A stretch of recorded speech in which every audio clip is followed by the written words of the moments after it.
Soy Manuel Román Acayo, el subdirector del Centro de Estudios Latinoamericanos en la Universidad de Pittsburgh.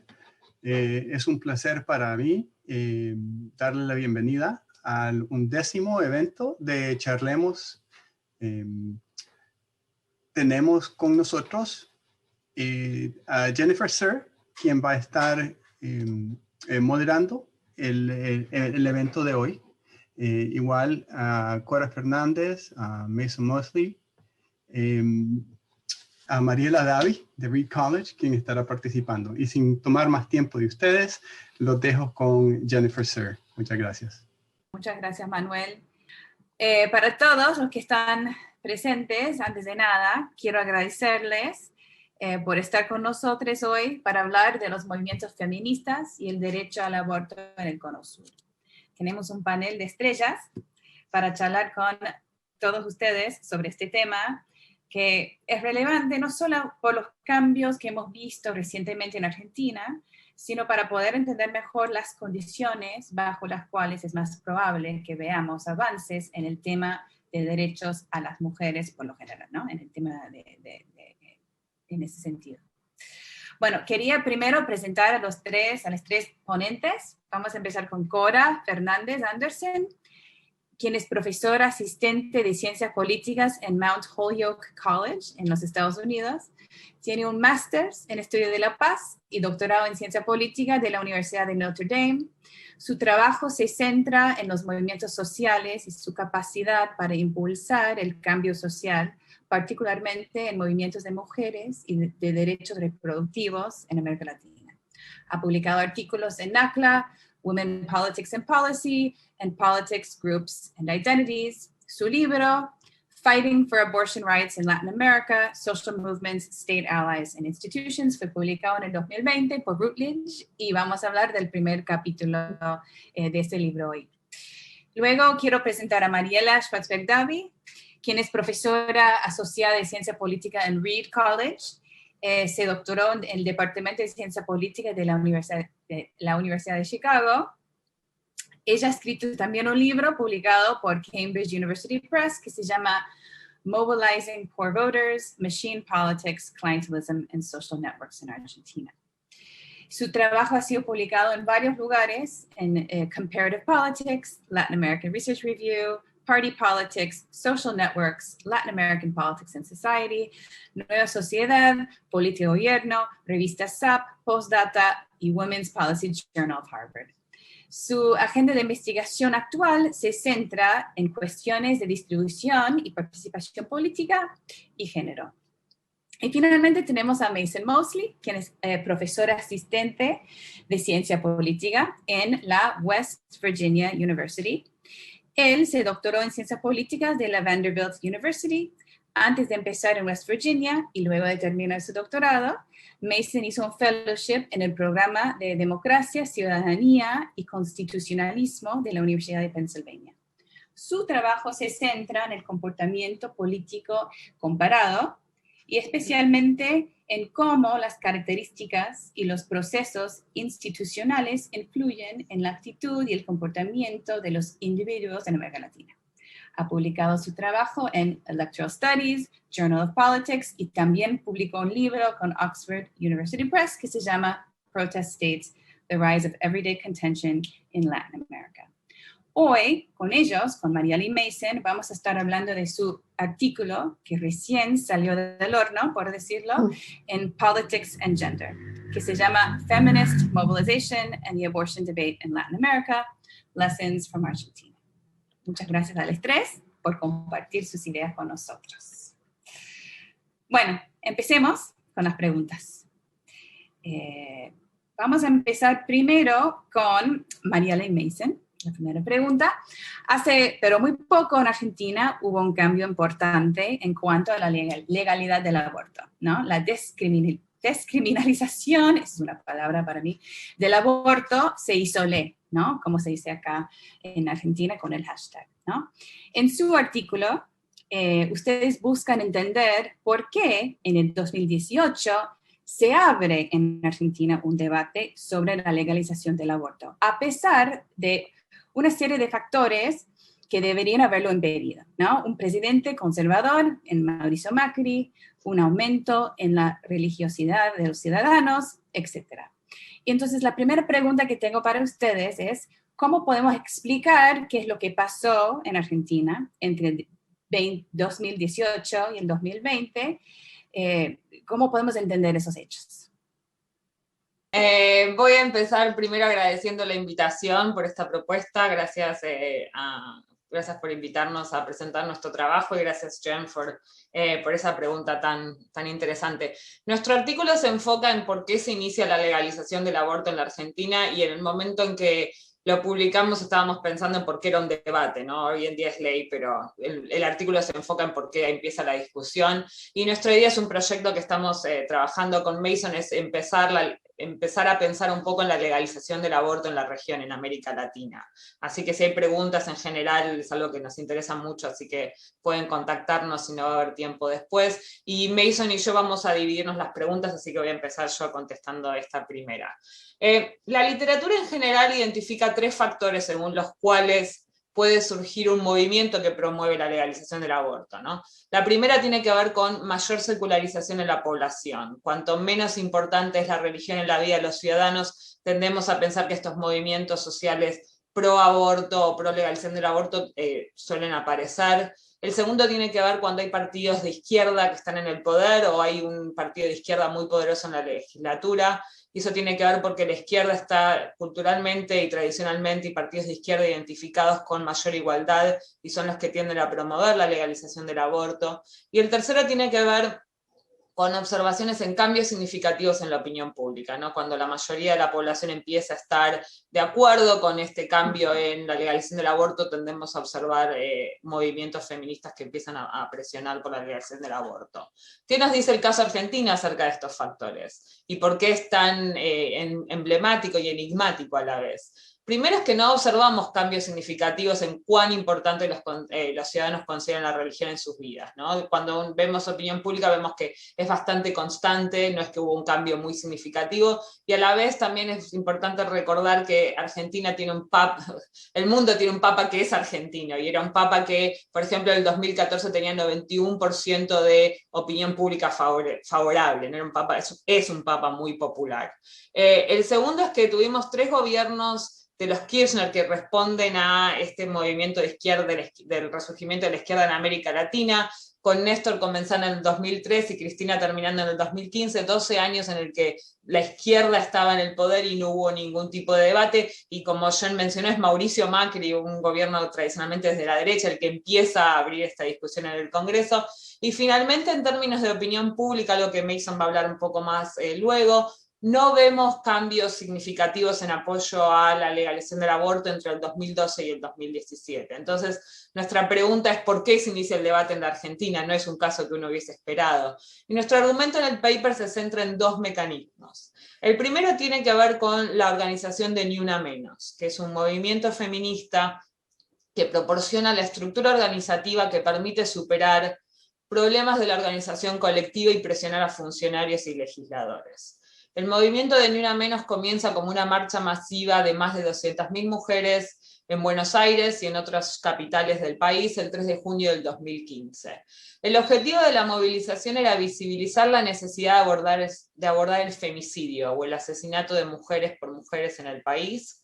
Tras el femicidio de Chiara Páez, un grupo de mujeres periodistas, escritoras y activistas organiza online usando social media esta movilización, ¿no? Páez tenía 14 años y estaba embarazada de 3 meses cuando su novio la mata y la entierra en el patio trasero de sus abuelos. Este no fue el primer femicidio en el país, tampoco ha sido el último, pero es el que abre esta movilización masiva en el país, dando lugar al inicio de Ni Una Menos. Entonces nosotros hablamos de Ni Una Menos como un momento que empieza el movimiento feminista masivo, y vamos a hablar más de esto, queremos dar lugar a todos. Y el segundo mecanismo para nosotros tiene que ver la expansión del reclamo de Ni Una Menos para incluir la descriminalización del aborto. Nosotros argumentamos que como dice el movimiento, sin aborto legal no hay Ni Una Menos. Entonces hablamos de esta transformación de la energía del Ni Una Menos a la movilización por la por la deslegalización del aborto. Y pensamos que también algo exitoso tuvo que ver con proponer pensar el aborto en términos de salud pública y justicia social, que fue lo que permitió estos cambios masivos que observamos en opinión pública, en especial entre las mujeres. Bueno, vamos a Cora, ahora al libro de Cora, ¿no? O sea, Cora, en tu libro buscas entender de forma bastante parecida a lo que hacen Mason y Mariela, ¿no? El rol de los movimientos sociales en la promoción de la legalización del aborto. Es interesante porque en ambos casos, en el caso del artículo, bien como lo ha dicho Mariela, pero también en el caso del libro, son trabajos que se publican antes de que, o se escriben en todo caso, antes de que se legalice el aborto en Argentina. Y de hecho, en el libro, Argentina es el caso negativo, ¿no? O sea, es un caso en el cual los movimientos sociales, hasta cierto punto, no consiguen cambiar la ley, ¿no? Entonces, mis primeras preguntas para vos son las siguientes. Por lo general, ¿cómo entra el caso argentino dentro del libro, dentro de tu libro, ¿no? Dentro del argumento central del libro? Y segundo, ¿qué es lo que cambia? ¿Y se puede entender la legalización del aborto en el 2020 utilizando tu argumento? Bueno, muchísimas gracias nuevamente también por la invitación y bueno, voy a intentar resumir el argumento en unos breves minutos. Pero sí, es necesario aclarar que el libro se centra en explicar, digamos, y analizar las políticas del aborto en el Cono Sur bajo gobiernos de izquierda y la mayor parte del libro se empieza a escribir en el 2016 cuando todavía estaba, digamos, Mauricio Macri en Argentina. Con lo cual, obviamente que lo que pasó últimamente, ya el libro estaba publicado ya afuera, el 2020 no llegó, pero ni siquiera llegó tampoco a tratar demasiado el debate del 2018, porque digamos, se da bajo un gobierno de derecha y digamos, el universo que estoy planteando es bajo el gobierno de izquierda. Sin embargo, en la conclusión tengo toda una sección que trato de explicar, bueno, por qué nos sorprende, como explicaba Mariela, digamos, que un gobierno de centro derecha abra, digamos, un debate que, digamos, es como no muy esperado y sorprende a todos, al movimiento, a los propios partidarios, a la oposición y a los académicos también. Entonces, en principio, digamos, basándome que solamente estoy hablando de los gobiernos de izquierda, en el caso de Argentina son los 3 mandatos de los Kirchner, Néstor Kirchner y Cristina Fernández después. Cuando yo comienzo, digamos, Argentina era un caso negativo, porque justamente no pasó nada durante esos gobiernos. El caso positivo es Uruguay, que en realidad es el único caso positivo cuando empieza el libro, que era en 2012, cuando se legaliza el aborto en Uruguay bajo la presidencia de Mujica. Y Chile estaba en el proceso de que en el 2017 pasa de una prohibición total del aborto a un aborto por 3 causales, bajo el gobierno de Bachelet. Y bueno, y lo que yo veo en su momento es que de acuerdo con la literatura, tanto de movimientos sociales y de políticas de género, es clave la colaboración de un movimiento fuerte con encontrar aliados y que trabajen de manera estrecha en un gobierno, digamos, un partido de izquierda. Muy claramente es como que el caso uruguayo, digamos, responde perfectamente a lo que está diciendo la literatura. Tenemos un movimiento fuerte de la sociedad civil que trabaja muy bien, en forma muy colaborativa con el Frente Amplio, que está en ese momento en el gobierno. Tanto bajo Tabaré Vázquez como bajo el gobierno de Mujica, son las dos administraciones. Y esto, yo cuando empiezo a investigar y ver los casos, no se daba ni en el caso de Chile ni en el caso de Argentina. Entonces, mi pregunta de investigación empieza a ser, bueno, ¿bajo qué condiciones podemos ver que se puede establecer esta colaboración? Y entonces empiezo a ver distintas variables que las planteo en el libro. Digamos, por supuesto, empezando con el movimiento, tener un movimiento fuerte que realmente genera incentivos para que un partido de izquierda se acerque, es una condición importante. Luego, del lado del sistema político, empiezo a investigar las diferencias entre estos 3 países del Cono Sur en cuestión de la institucionalización del sistema de partidos. Los partidos de izquierda, que son bastante diferentes en cada uno de los partidos, tienen características especiales y que no se convierten en el mismo interlocutor en un caso que otro con el movimiento, la separación de poderes entre el Ejecutivo y el Legislativo, que también es importante, la posición que el Ejecutivo toma en relación al tema del aborto, y finalmente, digamos, el contrapoder, digamos, la institución de la Iglesia Católica, que es la que siempre va a estar, digamos, liderando la oposición. Y de esta manera es como que se ven tres patrones diferentes en los casos. Se da el caso de Uruguay, que hay una colaboración muy estrecha y que genera una reforma de aborto en el 2012. El caso de Chile, que hay poca colaboración, hay una colaboración inicial, pero muy rápidamente Michelle Bachelet como que toma control de todo el proceso, y por eso se habla un poco de cooptación, de algo que empieza en el movimiento, pero después se convierte en un proyecto de la nueva mayoría en el gobierno, y que genera una reforma moderada. Y el caso de ausencia de colaboración, de nuevo, circunscribiéndonos, digamos, olvidándonos de la marea verde y de todo lo que pasó después. Si nos circunscribimos a los tres mandatos de los Kirchner, no ha habido, digamos, colaboración entre el movimiento y el partido de izquierda. Entonces, digamos, ¿cómo lo explico? En ese sentido, pasándonos a Argentina, bajo los tres administraciones de los Kirchner, tenemos todavía un movimiento muy débil. Digamos, uno es como que ahora se olvida porque la marea verde es tan fuerte que no se pueden imaginar, pero si uno piensa, o sea, alguien que estuvo en Argentina antes del 2015, como ellos plantean en su paper, era muy diferente la situación. No estaban los medios, no estaba en la conversación diaria, no estaba tan masivamente en las calles, digamos. Había sí presencia de movilizaciones en fechas particulares, en los encuentros nacionales de mujeres, era un tema importante, pero no había copado, digamos, toda la sociedad argentina como se ve después. Con lo cual tampoco le generó ningún incentivo a ese gobierno de izquierda para acercarse, porque el movimiento todavía, digamos, no tenía demasiado poder como tiene después. Y a la vez tenemos, digamos, un partido de izquierda que es, digamos, la rama de izquierda del peronismo, el Frente para la Victoria en su momento, que es muy diferente de lo que fue el Frente Amplio, que generaba canales institucionales para relacionarse con los movimientos sociales.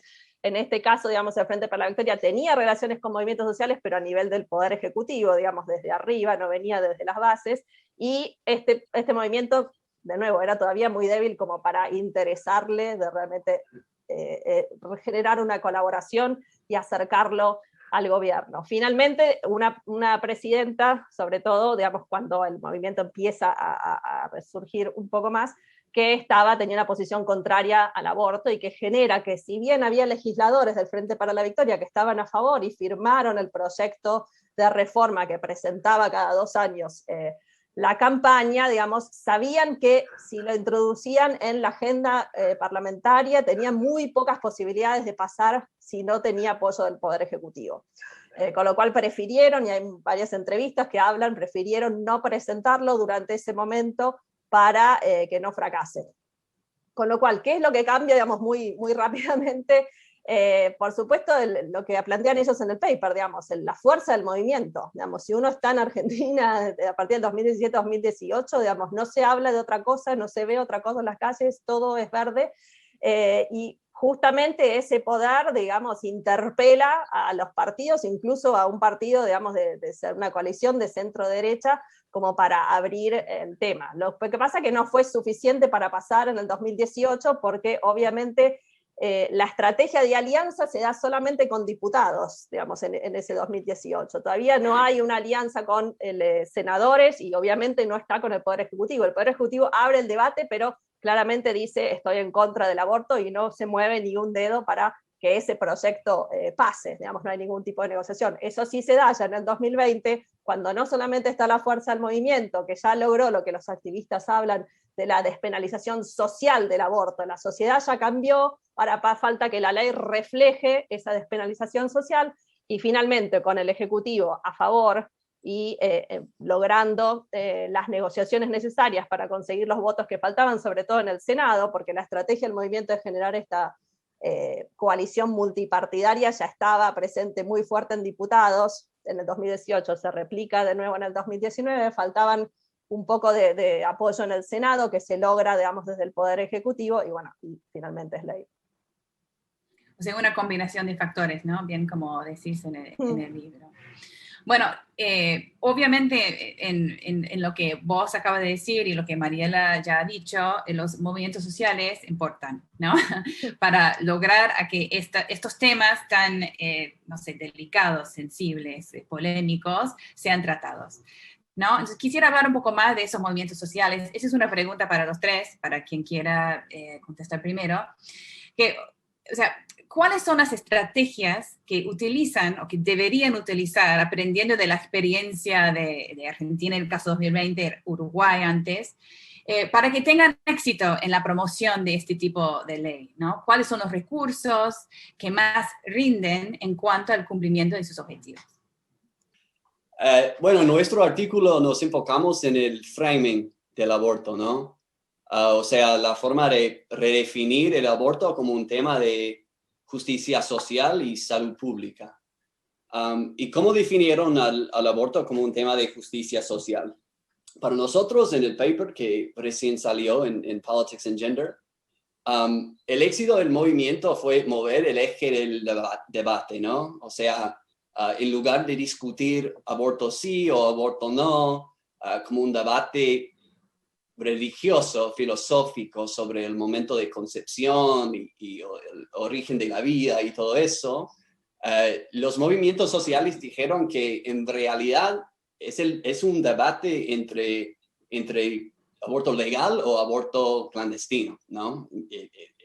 La verdad. Es que las mujeres que deciden abortar van a hacerlo sí o sí. Que la cuestión es si van a hacerlo en condiciones seguras o condiciones peligrosas, ¿no? Y en práctica, el aborto clandestino significa que las mujeres pongan en riesgo su salud mental y salud física, y a veces sus vidas, ¿no? Porque hay muchas mujeres que se mueren después de abortos clandestinos. A su vez, los abortos clandestinos afectan especialmente a las mujeres pobres, ¿no? Que no tienen los recursos para pagar abortos seguros, hechos por profesionales médicos en instalaciones sanitarias. Y este tipo de argumento, este tipo de framing, se refleja en los carteles y los grafitis que se veían en las marchas, ¿no? En 2018 y el año pasado. El grito más famoso es: las mujeres ricas abortan, las mujeres pobres mueren, ¿no? Es el clásico. Y así el movimiento desarrolló un framing más resonante, ¿no? En la sociedad argentina, dado la importancia histórica de justicia social y económica en la política de ese país. ¿Cómo cabe ese tipo de framing del aborto en la Argentina en perspectiva comparada, digamos? El caso argentino representa un contraste interesante, ¿no? con el caso de Estados Unidos, en donde el movimiento pro-choice se enfoca más en derechos individuales, ¿no? Y menos en como la consecuencia para la salud pública y la justicia social. Que el derecho a la privacidad fue la justificación de la Corte Suprema de Estados Unidos en los 70. Y hoy en día las fuerzas pro aborto en Estados Unidos no hablan tanto sobre las consecuencias de los abortos clandestinos, aunque ahora, hoy en día, hay estados en Estados Unidos que solo tienen como una clínica para conseguir un aborto, como West Virginia o como Mississippi. Pero todavía ese argumento del movimiento pro-choice en Estados Unidos es más basado en el individualismo, ¿no? Como my body, my choice, mi cuerpo, mi elección. Y se ve que son estrategias de framing diseñadas para contextos distintos, ¿no? Y eso es algo que notamos en nuestro artículo. Sí, yo podría agregar algo, digamos, obviamente estoy totalmente de acuerdo con ellos de cómo el framing fue tan fundamental, digamos, como uno de los objetivos del movimiento de la campaña por el aborto legal, seguro y gratuito fue generar conciencia en la sociedad civil y desestigmatizar, digamos, la práctica del aborto. Cambiar tal cual el eje de la discusión. Y creo que ahí, digamos, además de digamos, los ejes que elegían para discutirlo, también fue muy importante distintas organizaciones que lucharon no solamente por el cambio legal, sino también por incrementar el acceso al aborto seguro hasta que se dé el aborto legal. Y estoy hablando, digamos, de las lesbianas y feministas con la línea, el hotline que uno podía llamar y saber cómo realizar un aborto seguro con medicación, las socorristas que acompañan a las mujeres hacer sus propios abortos, y sobre todo, digamos, hablando de lo que ellas hablaban del aborto feminista, ese aborto que en vez de causar culpa, digamos, y estigma, realmente es un aborto que empodera, que uno tiene que estar contento, que toma la decisión y las riendas de su vida, y tiene que ser un aborto siempre respetado, apoyado y nunca juzgado. Y eso me parece que también empezó a generar un cambio de visión, y no asociarlo con asesinato, con crimen, sino con algo positivo, porque uno está decidiendo, digamos, cómo llevar su vida y teniendo autonomía sobre sus decisiones. Y después una estrategia creo que fue clave también del movimiento de Argentina fue el comprender el sistema político argentino, que es distinto de cómo se da el debate del aborto, incluso dentro del Cono Sur, también, digamos, en comparación con Estados Unidos, de cómo el aborto atraviesa todos los partidos políticos transversalmente, digamos, que hay aliados y opositores en cada uno de los partidos políticos, y empezar esa construcción, digamos, entender que esa es la realidad, que no basta, digamos, tener un partido de izquierda y colaborar y generar relaciones con un partido de izquierda, porque en realidad la clave es tener aliados en cada uno de los partidos, y generar esta coalición, digamos, multipartidaria. Así que lo entendieron muy bien cómo funciona el sistema de partidos y cómo hacerlo funcionar para lograr esta coalición, y que creo que esto le brindó, digamos, como incluso el beneficio. Se tardó mucho más, digamos, fue más complicado que lo que puede haber pasado en Uruguay. Es mucho más sencillo colaborar con un partido solo que tener que estar haciendo todas estas estrategias, pero a la vez les dio el beneficio de poder, digamos, introducir el tema en la agenda, tanto bajo un gobierno de centro-derecha como un gobierno de izquierda, digamos, y porque tenían aliados en cada uno, incluso tenían aliados, digamos, y había legisladores a favor en el partido PRO, que es el más de derecha en la Argentina. Con lo cual creo que eso fue muy inteligente de su parte, de cómo jugaron no solamente sobre la sociedad civil, sacar el estigma, pero también, digamos, políticamente armar una coalición que luego, digamos, iba a ser la que iba a votar la ley una vez que estaba allí. Buenísimo. Mira, vamos allá a entrar con las preguntas que van entrando por debajo, porque son muy buenas, y de hecho algunas están relacionadas con lo que estamos hablando ahora, así que le voy a volver a preguntar a Cora algo para después preguntarles a Marial y Mason. Estaba pensando en el argumento de tu libro, que hablas de la importancia, y ahora también acabas de hablar de la importancia de formar alianzas, ¿no? No solamente con los diputados, sino en el caso argentino con los senadores, y eventualmente, si es posible, o con los senadores o con el presidente y la presidenta, ¿no? Y acá tenemos una pregunta de Lina, ¿cuáles son las evidencias que uno puede buscar para saber que existen ese tipo de alianza, ¿no? O sea, en el trabajo de campo que hiciste, ¿cuáles fueron las evidencias de que había, en el caso uruguayo, ponele, esas alianzas? Sí, tal cual. El caso uruguayo es el primero que descubro, porque es donde estaba pasando cuando yo empiezo a hacer trabajo de campo en el 2008, 2009, porque, digamos, este libro empieza con mi tesis de doctorado y después se va transformando, claro. Pero las primeras entrevistas son en 2008, ni siquiera Uruguay había todavía reformado la ley. Y, digamos, hablé tanto con gente del movimiento, en particular en Uruguay, MISU, era, digamos, Mujer y Salud Uruguay, esa organización que estuvo muy por detrás del proyecto de la ley, y también con gente en el legislativo, digamos, senadores y diputados, y todos mencionaban, bueno, no, me reuní con el movimiento y, digamos, entre los dos planteamos que entonces ustedes salgan a la calle y hagan esto, y nosotros mientras vamos a presionar para que se discuta en la comisión tal. Así que era muy claro que y recibía el mismo tipo de información de los dos lados, con lo cual incluso, digamos, los legisladores reconocían que el movimiento había sido el que había empezado con el tema, digamos, había un reconocimiento de trabajo, y lo mismo se vio, digamos, ahora empecé también a hacer trabajo de campo en Argentina por Zoom, para ver exactamente cómo se fueron dando durante 2020, y también, digamos, he entrevistado a gente del Poder Ejecutivo, ahora bajo la administración de Alberto Fernández, que reconoce directamente que fue el movimiento el que empezó todo, digamos,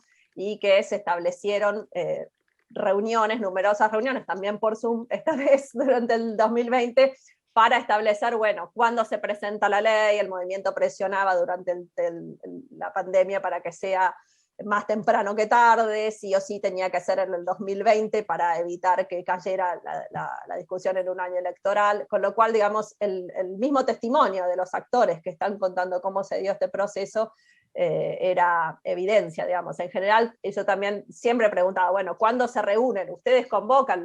¿Viene el movimiento? Digamos, hacía todo este tipo de preguntas para entender cómo se daba esta relación, con cuánta frecuencia se reúnen, pero sí, muchas veces, digamos, los legisladores planteaban, bueno, queremos que pase tal cosa, pedimos al movimiento que organice una marcha, o el movimiento, digamos, era mutuo, o el movimiento iba y pedía bueno, ¿por qué no se presenta en tal comisión? Así que cuando se daba la colaboración estrecha era un ida y vuelta.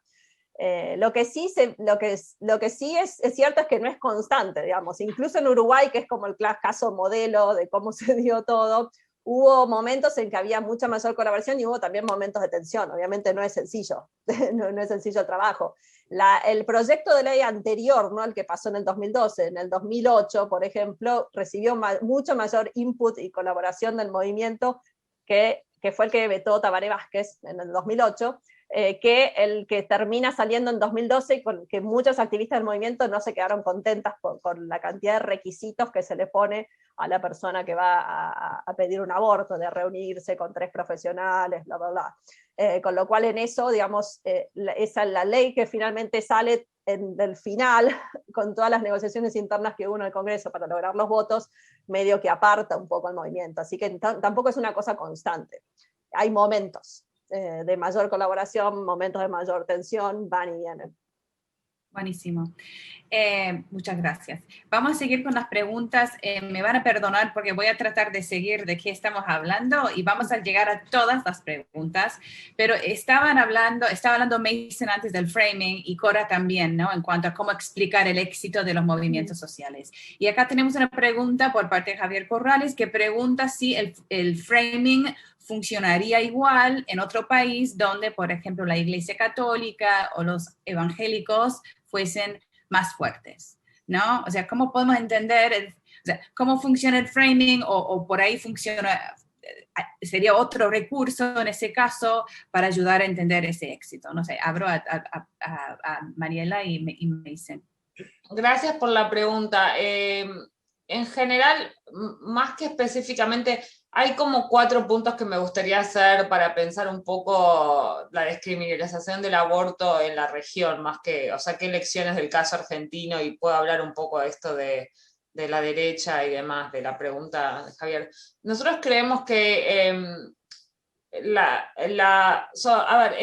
en teoría comparada hay esta idea de teorías de difusión, ¿no? Lo vemos con las transiciones a la democracia. Cuantos más países empiezan a democratizarse, hay como una presión en general, y esto tiene que ver con cercanía geográfica y cuántos países en la región. Y nosotros vemos o pensamos que hay algo similar con la presión por la legalización del aborto, ¿no? Y vemos lo mismo con estos grupos de derecha y la organización, o sea, la respuesta en la región. Nuestra idea es que cuanto un país decide legalizar el aborto, pone más presión en otros países, sobre todo en los vecinos, en legalizar el aborto.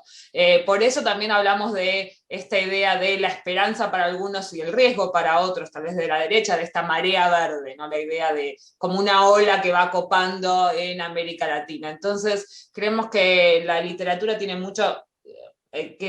Mason y yo creemos que esta literatura de transiciones a la democracia tiene mucho para enseñarnos o mucho para inspirarnos para pensar cómo puede llegar a pasar esta legalización en el aborto, más allá de que son problemas distintos. También queremos el rol de la Argentina en este, dado que es el caso, como un caso paradigmático en ser el líder en la región en la expansión de derechos, ¿no? Eso lo vemos en el juicio de la Junta Militar, en la creación del cupo femenino, en el matrimonio igualitario y en la ley de identidad de género. Y vi una pregunta ahí que, si vamos a tener tiempo, a mí me interesa mucho, y creo que Javier también. Yo siempre pregunto por qué matrimonio igualitario sí, pero aborto no, ¿no? O sea, es una pregunta que estamos escribiendo un paper acerca de eso, así que, pero sería moverlo, pero vi la pregunta ahí, me parece una pregunta sumamente interesante. Bueno, contanos, sí. Déjame que quiero decir estos 4, después quiero darle lugar a Mason y después puedo contar un poco acerca de esa pregunta.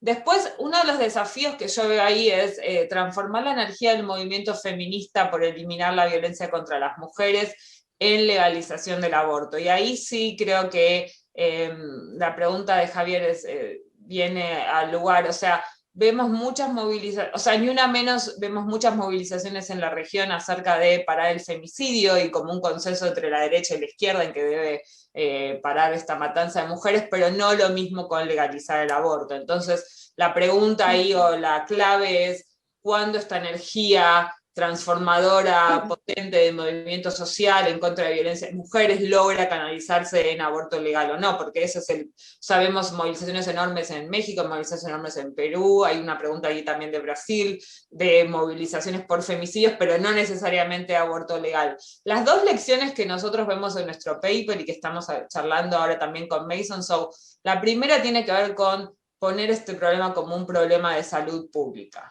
¿No? Digamos, esto no tiene que ver con tanto discusiones filosóficas de matar gente o no, sino, digamos, esto es un impacto a la salud pública en términos de maternidad, en términos de índices de maternidad, en términos de índices de mujeres muertas por abortos mal practicados, en hospitales también desbordados por abortos mal practicados que después tienen muchísimos problemas y hacen un impacto de salud pública gigante en estos países. Y a la vez, nuestro segundo enfoque que es muy particular para la Argentina, pero otros países de la región, tiene que ver con la desproporcionalidad del impacto que tienen este tipo de prácticas en las mujeres pobres, ¿no? Digamos, en nuestra región es sumamente desigual y sabemos que el aborto, y eso también explica por qué era tan difícil organizarse, ¿no? Porque es un problema que las mujeres ricas pueden conseguir una salida privada mucho más fácil que, hablando Jennifer quiere que hablar un poco, pero el matrimonio igualitario uno no puede casarse con su pareja si el Estado no da ese reconocimiento, ¿no? Digamos, no importa cuánta plata tengas, mientras el Estado no reconozca el matrimonio no es algo que puede suceder. En cambio los abortos las ricas pueden pagar una salida que en otros no, entonces eso tiene un impacto. Entonces nuestra idea es enfocarse en dimensiones de justicia social y de desigualdad también puede ser algo que puede llevar a una salida. Y ahora Mason también seguro tiene algo que pueda decir. Bueno, creo una idea que tenía. No sé si el framing va a funcionar en países más religiosos, más conservadores. Lo dudo.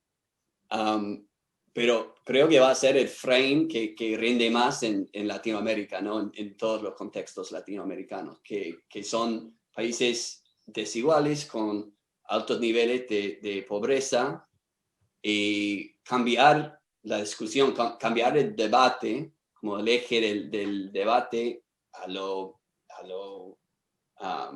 la pobreza, a la justicia social, a la salud pública, a la idea de que las mujeres van a abortar sí o sí, ¿no? Que ya tenemos el aborto ilegal y no funciona para nada porque las mujeres se están abortando, que se están muriendo también.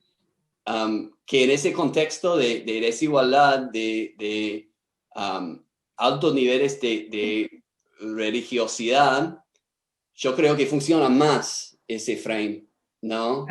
Que no puedes entrar a un debate religioso sobre el momento de concepción, sobre el origen de la vida, con personas de esas tradiciones religiosas. Así que no sé si va a funcionar para legalizar el aborto en contextos como Centroamérica, pero para mí sirve más como un argumento más útil en muchos contextos.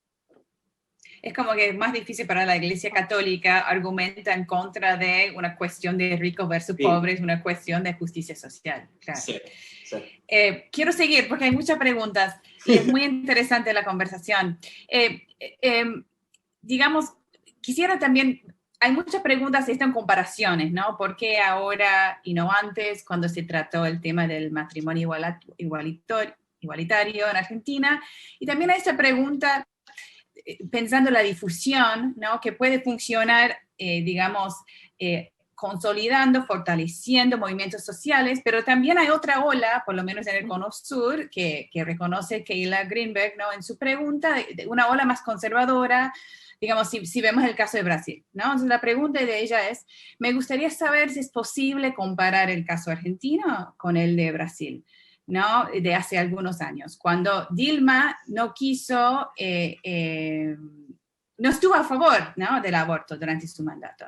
Y si hoy en día, con esta nueva ola conservadora del gobierno brasileño, si eso puede tener como el impacto, ¿no?, inverso, ¿no?, en cuanto a lo que pasa en el Cono Sur, ¿no?, como una mala influencia, como dice Keila, en cuanto a cómo se trata el tema del aborto en otros países. Para quien quiera. Yo puedo mencionar algo, digamos, ¿no? Brasil no es un caso que he hecho trabajo de campo, que he estudiado en profundidad, así que, digamos, va a ser una caracterización más general, pero sí creo que, digamos, es uno de los casos que demuestra que no todos los gobiernos de izquierda también, digamos, van a incluir el aborto y muestran lo controversial que es el tema, que vuelve, digamos, a hablar que creo que lo que logró el movimiento en Argentina, y es lo que se tiene que lograr en todos los casos, es romper esa asociación con el aborto. Es un tema costoso electoralmente, digamos, que si rompemos el estigma del aborto en la sociedad y lo asociamos, digamos, con una práctica médica más o una práctica que puede ayudar a mejorar la vida de una persona y tomar, digamos, más, obtener más autonomía en la vida, digamos, empieza a romper eso y los políticos empiezan a pensar, bueno, quizás no es tan costoso electoralmente, que creo que es, digamos, el gran triunfo del movimiento, el que los políticos empiecen a considerar, bueno, cuando voto, digamos, voto por influencia de la Iglesia Católica o del movimiento. Bueno, depende quizás, digamos, cuál sea, digamos, mi electorado y en qué lugar de cada uno de estos países esté, me sentiré más presionado por un lado o por otro. Y creo que en el caso de Brasil, tanto bajo la presidencia de Dilma y Dilma Rousseff y de Lula, lo que pasó es que, bueno, que obviamente el movimiento todavía no sería tan fuerte, y también las presiones de la iglesia y los evangelistas, que también son más fuertes en Brasil y que tienen no solo, digamos, influencia indirecta, sino presencia directa y representación en el Parlamento con la bancada evangelista, digamos, que es mucho más difícil de la situación de Argentina, que podemos tener a la Iglesia Católica que está influyendo a determinados sectores, pero que no es, digamos, tener un representante directo sentado que va a, digamos, a bajar específicamente la línea de ese grupo religioso, con lo cual creo que sí, es más complicado. Pero siguiendo, digamos, el ejemplo, creo que la clave está es en el movimiento, digamos, rompa esa percepción y esa asociación de que el aborto te saca los votos y que es un piantavotos, como decimos en Argentina, y que es posible ganar una elección apoyando el derecho al aborto, que es lo que, digamos, demuestra Alberto Fernández cuando gana la presidencia, que por primera vez un presidente candidato muestra que está de acuerdo y que incluye en su plataforma electoral la reforma del aborto, legalización bajo la voluntad de la mujer, y igualmente gana, con lo cual ahí demuestra que esa asociación, digamos, se rompió finalmente. Algo breve que tal vez todo lo que dijo Cora, así que quiero decir algo muy pequeño, porque Mason y yo publicamos hace muy poco en The Washington Post un comentario junto a Taylor Boas, a Amy Erica Smith, que tienen un paper acerca de esto, y ellas trabajan en el caso de Brasil. Nosotros cuatro escribimos y charlamos un poco acerca de esto. Creo que ellos muestran cómo, digamos, esta idea de matrimonio igualitario o esta identidad de género, todo lo que tiene que ver con identidad de género, ¿no? Reconocimiento de otros tipos de identidades y el lenguaje inclusivo y esta cuestión de aborto son categorías que era muy común tal vez en Estados Unidos como guerras culturales, pero no tanto en América Latina, y instalarlas también genera otro tipo de lógica. Y creo que Cora tiene razón, o sea, estamos hablando de políticos que más allá de su posición necesitan ganar elecciones, ¿no? Y estos temas son polarizantes en su propia existencia, así que tiene mucho que ver en la lógica. A su vez, está bueno también decir que los políticos, no todos, ¿no? Pero no son máquinas, son máquinas estratégicas, pero a su vez también tienen principios, ¿no? Y esto se ve también en los debates. Muchos de ellos tal vez votan en contra de lo que quieren su grupo porque piensan ideológicamente, y algo muy interesante en América Latina, que es muy distinto, que tenemos variación en países en la región y tenemos variación incluso en ciertos casos, es en Estados Unidos esto está muy representado por partidos políticos, ¿no? El partido político en sí mismo tiene una posición acerca del aborto, acerca de identidad de género, acerca de matrimonio igualitario. En América Latina eso no es el caso. Legisladores, lo que hace todo un juego muy distinto. Como Cora dijo, digamos, muchos legisladoras del PRO han sido pro, o sea, es una coalición transversal y eso hace todo un juego político completamente distinto. Uno no puede votar al peronismo pensando que es pro aborto o no, porque depende de quién sea. Así que eso también es muy interesante. Y finalmente con algo de Javier de la derecha y estos fundamentalismos religiosos, que como él los llama, y Mason mencionó el caso de Centroamérica también. Una de las cuestiones que vemos con aborto es esta idea que Rita Segato tiene, que creo que es muy adecuada, de los gobiernos que no pueden controlar nada, o que son muy inefectivos burocráticamente, a veces parar el aborto, sean muy efectivos en el control de los cuerpos de las mujeres, hace que tengan control sobre algo, que haya algo que puedan mostrar, y eso también es algo que vale la pena pensarlo. Bueno, muy bien.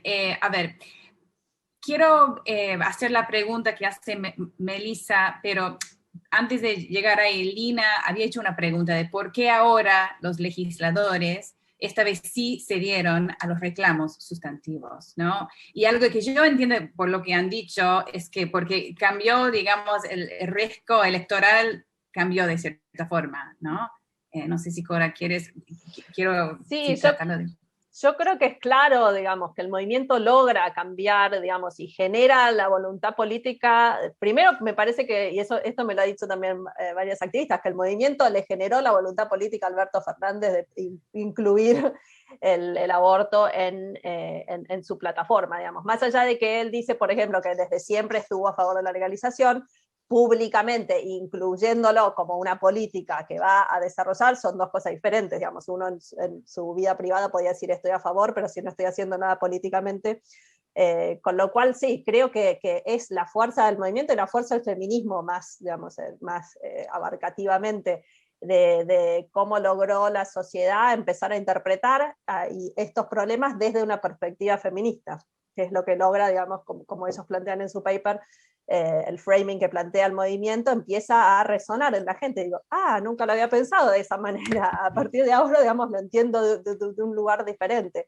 Y creo, digamos, que con los políticos, es cierto que no son máquinas electorales y también tienen principios, pero en mi experiencia lo que he visto, lo que me parece en estos temas es que hay como un grupo pequeño en cada extremo, que por principios, digamos, son totalmente feministas o totalmente en contra del aborto y defienden la vida, digamos, por principios. Y la mayoría está como chequeando por dónde pasa la cosa.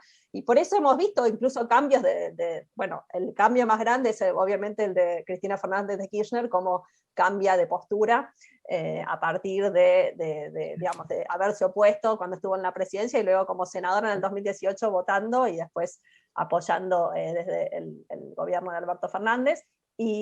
Pero hubo muchos legisladores que estuvieron en una y cambiaron su voto, digamos, lo cual no está mal, no estoy diciendo que esté mal, pero creo que se vieron interpelados por el movimiento y realmente se dieron cuenta, bueno, ahora no hay ningún riesgo, aunque digamos, podría ser que en su vida privada estuvieran a favor del aborto, pero no lo expresaban políticamente, y después se dieron cuenta que como cambió el costo-beneficio de cómo votar, ahora no tenían riesgo electoral y estaban dispuestos a hacerlo. Creo que eso es clave.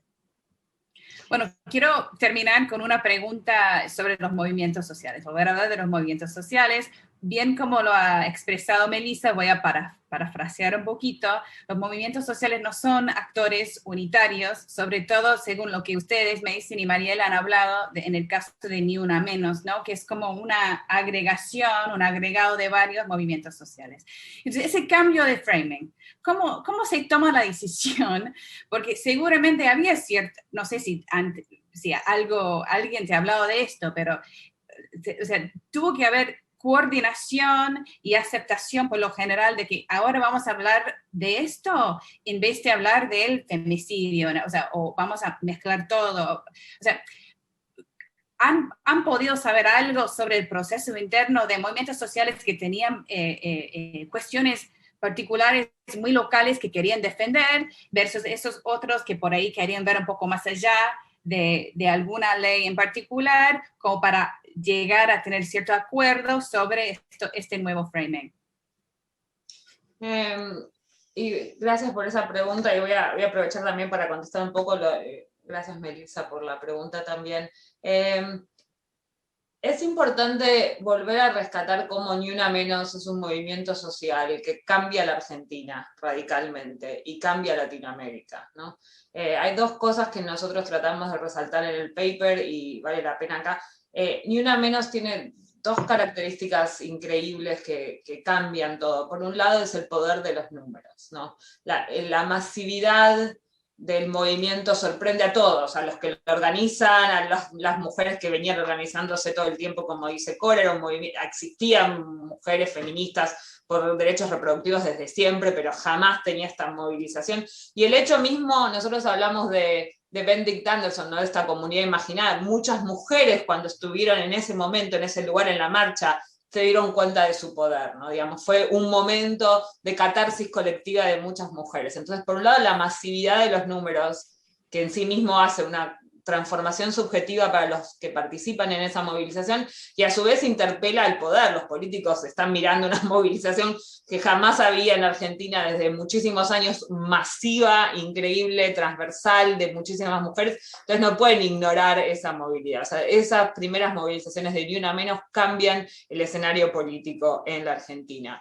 Primero por la cantidad de números y segundo por el carácter transversal de la manifestación. Es una manifestación donde hay pluralidad en razas, pluralidad en edades, pluralidad en partidos políticos, es esta cosa que nosotros describimos en el paper intergeneracional, es la abuela con la madre, con la nieta, yendo juntas en esta cuestión de mujeres, son mujeres peronistas, son mujeres de derechas, son mujeres muy ricas, hay mujeres pobres, o sea, esta diversidad absoluta y la cantidad hacen que es un movimiento que es imposible de ignorar y cambia radicalmente. También las mujeres ven su fortaleza cuando están viajando en el subte, viajando en el colectivo, están todas por lo mismo, es como un movimiento que transforma el colectivo.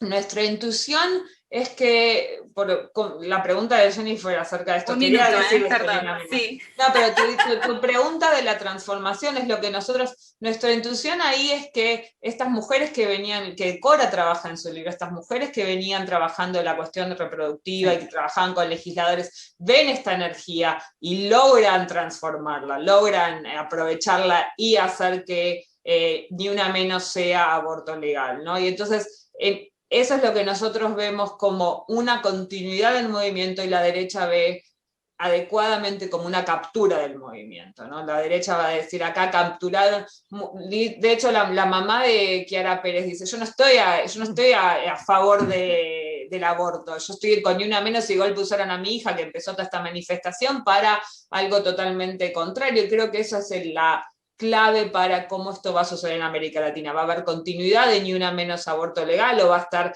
la derecha diciendo esto es una captura del movimiento, esto no es lo que queríamos nosotros, ¿no?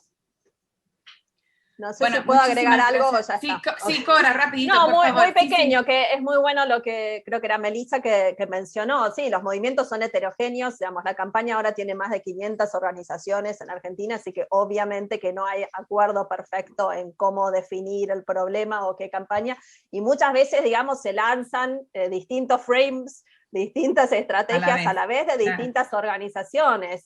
Incluso, digamos, yo que me enfoco más en el tema de colaboración, durante el 2019, bueno, no todos dentro de la campaña estaban de acuerdo en esperar que pase la pandemia para que se presente el proyecto del gobierno, y empiezan algunos a presionar directamente de forma más agresiva al gobierno, otras organizaciones tratando de, bueno, acercarse, digamos, de una manera, digamos, más amable y más amigable, así que siempre hay, digamos, temas de tensión dentro del movimiento. Sí, a la vez, digamos, la campaña está organizada muy democráticamente, digamos, hay como que plenarias a nivel local, después provincial, y siempre hay una plenaria nacional que se debate como con toda la información que viene de los distintos lugares, una campaña federal, porque como nace dentro del Encuentro Nacional de Mujeres, digamos, tiene representación de todas las provincias, con lo cual hay un proceso. Lo que sí no se vota es un tema por consenso en general.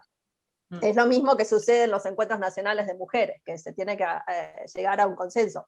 Y a veces no existe, digamos, por eso hay también, incluso en el tema de los framings, digamos, no todo el mundo estaba contento con hablar de aborto en tema nada más de salud pública y de justicia social, digamos, muchos querían como que establecer el debate desde una postura más feminista, de, bueno, necesidad de la autonomía, de las mujeres, y eso también se ve en el cambio, digamos, en 2018 me parece que es como decía Mason, digamos, esos framings de salud pública y de justicia social realmente son los que convencen al que no está convencido o al que todavía no ha tomado una postura y está pensándolo o estaba en contra del aborto anteriormente. Pero en el 2020 se ven, sobre todo incluso en los debates en el Congreso, en las presentaciones, definiciones del tema mucho más, digamos, del deseo, del tomar las riendas de tu propia vida, de tu proyecto personal, que se pueden calificar como más desde el feminismo, así que también, digamos, hay una evolución